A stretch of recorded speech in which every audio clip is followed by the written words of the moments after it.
Antarctica दुनिया में सबसे ठंडा कॉन्टिनेंट है। ये दुनिया का 5वां सबसे बड़ा कॉन्टिनेंट है। ये इतना बड़ा है कि इसका एरिया 1,42,00,000 किलोमीटर स्क्वायर है, जो यूरोप से 40% ज़्यादा बड़ा है। और दुनिया की 90% बर्फ़ सिर्फ इधर ही मौजूद है।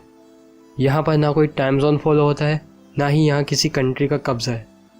साइंटिस्ट पिछले कई सालों से अंटार्कटिका में रिसर्च कर रहे हैं और यहाँ पे डिस्कवरीज़ ने इनके होश उड़ा दिए हैं, जिसकी एक वजह यह भी है कि यहाँ पे टेम्परेचर पूरे साल -50 से -80 डिग्री सेल्सियस होता है। लेकिन फिर भी यहाँ पर 400 से भी ज़्यादा झीलें डिस्कवर हो चुकी हैं और इसकी पूरे 2 किलोमीटर मोटी बर्फ़ के नीचे रिसर्चर्स ने लाइफ भी डिस्कवर की है, जिससे इन्होंने अंदाज़ा लगाया है कि बर्फ़ की इस ज़मीन के नीचे बिल्कुल ही नई दुनिया मौजूद हो सकती, यहाँ एलियंस की रिहाइश भी हो सकती है।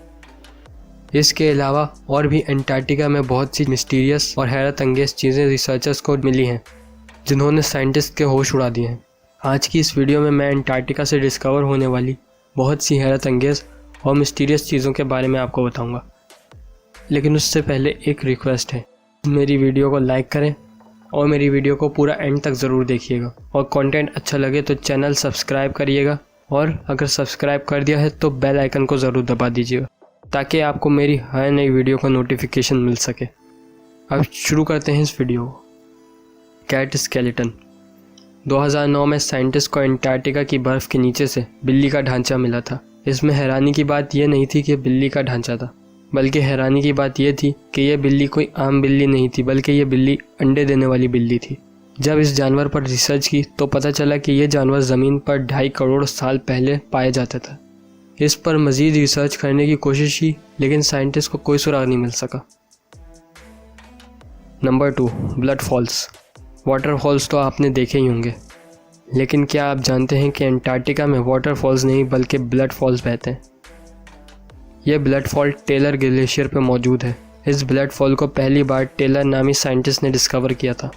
कई सालों तक लोग यही समझते रहे कि इस ग्लेशियर के नीचे वाकई खून मौजूद है, लेकिन मॉडर्न साइंस ने इस बारे में बताया कि ग्लेशियर के नीचे एक बहुत ही बड़ा पानी का डैम मौजूद है, जिसके पानी में सी वाटर से 3 गुना ज़्यादा नमक है, जिसकी वजह से ये पानी फ्रीज़ नहीं होता।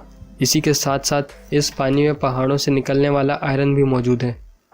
जब ये पानी ग्लेशियर में से किसी जगह से बाहर निकलता है तो इसमें आयरन हवा में मौजूद ऑक्सीजन के साथ मिलकर आयरन ऑक्साइड बनाता है, जिससे इसका कलर रेड हो जाता है और ये पानी हमें रेड कलर में नज़र आता है। Number 3, dry valley. अंटार्कटिका पूरा का पूरा बर्फ़ से कवर्ड है। इस वजह से लगता है कि यहाँ पानी की कमी बिल्कुल नहीं होती होगी, लेकिन आपको जानकर हैरानी होगी कि दुनिया का सबसे ड्राइस्ट जगह भी अंटार्कटिका में मौजूद है। यहाँ पे पिछले 20 लाख सालों से बारिश नहीं हुई, क्योंकि इस वैली में तेज़ तरीन हवाएँ चलती हैं, जिनकी स्पीड 320 किलोमीटर पर आवर होती है। इसी वजह से साइंटिस्ट का मानना है कि यहाँ पर मौजूद पानी का ज़र्रा ज़र्रा तक एवापोरेट हो गया। इस ड्राई वैली का एटमॉस्फेयर हमारे अर्थ से अगले प्लैनेट मार्स के एटमॉस्फेयर से बहुत मिलता जुलता है। इतना सिमिलर है कि नासा ने अपना वाइकिंग रोबोट मार्स पर भेजने से पहले यहाँ पर टेस्ट किया था। नंबर 4, इंसानी खोपड़ियाँ। 2014 में आर्कियोलॉजिस्ट अंटार्कटिका से बहुत ही हैरानकुन इंसानी खोपड़ियाँ मिली थी। पहली हैरानी वाली बात यह थी कि ये अंटार्कटिका में मिलने वाली पहली इंसानी खोपड़ियाँ थी, जिसका मतलब ये कि यहाँ पर हज़ारों सालों पहले इंसान भी रहते थे और उस वक्त ये जगह बर्फीली नहीं थी बल्कि रहने के काबिल थी। और दूसरी हैरानी की बात इन खोपड़ियों की शेप थी। इन खोपड़ियों के सर ज़रूरत से ज़्यादा बड़े थे। आर्कियोलॉजिस्ट को ऐसी खोपड़ियाँ एंशिएंट इजिप्शियन सिविलाइजेशन से भी मिली थी, तो इन्होंने इस बात से अंदाज़ा लगाया कि हज़ारों सालों पहले अंटार्कटिका में रहने वाले लोगों का एंशिएंट इजिप्ट से कुछ न कुछ ताल्लुक़ था। 2007 में अंटार्कटिका में एक होल डिस्कवर हुआ था, जो पूरे आइलैंड के साइज से भी बड़ा था, जिसको साइंटिस्ट ने पोलिनिया का नाम दिया था। यह होल 78,000 किलोमीटर स्क्वायर बड़ा है। यह 1970 के बाद से सबसे बड़ा डिस्कवर्ड होल है, लेकिन साइंटिस्ट अभी तक इस बड़े गड्ढे के बारे में रिसर्च कर रहे हैं।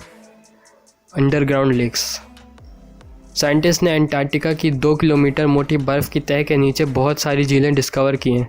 सबसे पहले साइंटिस्ट ने 1971 में रेडार की मदद से यहाँ पे झील को तलाश किया था और यहाँ पे ऐसी ही तकरीबन 400 झीलें डिस्कवर हो चुकी हैं।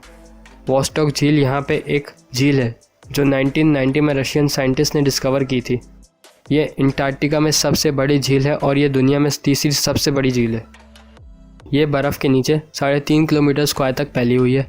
साइंटिस्ट ने यहाँ पर बहुत गहरी ड्रिलिंग की है ताकि झील के पानी के सैंपल्स निकाले जा सकें, और एक सैंपल से पता चला इस पानी का टेम्परेचर इतने मिलियन सालों पुरानी बर्फ़ के नीचे होने के बावजूद -3 डिग्री सेल्सियस है।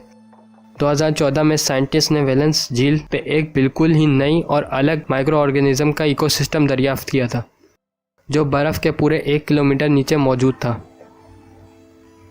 यह मीथेन और अमोनियम से अपनी एनर्जी हासिल करते हैं। इसी वजह से ये स्पीशीज़ बग़ैर किसी ताज़ी हवा या सनलाइट के यहाँ पे इतनी गहराई में हज़ारों सालों से मौजूद है।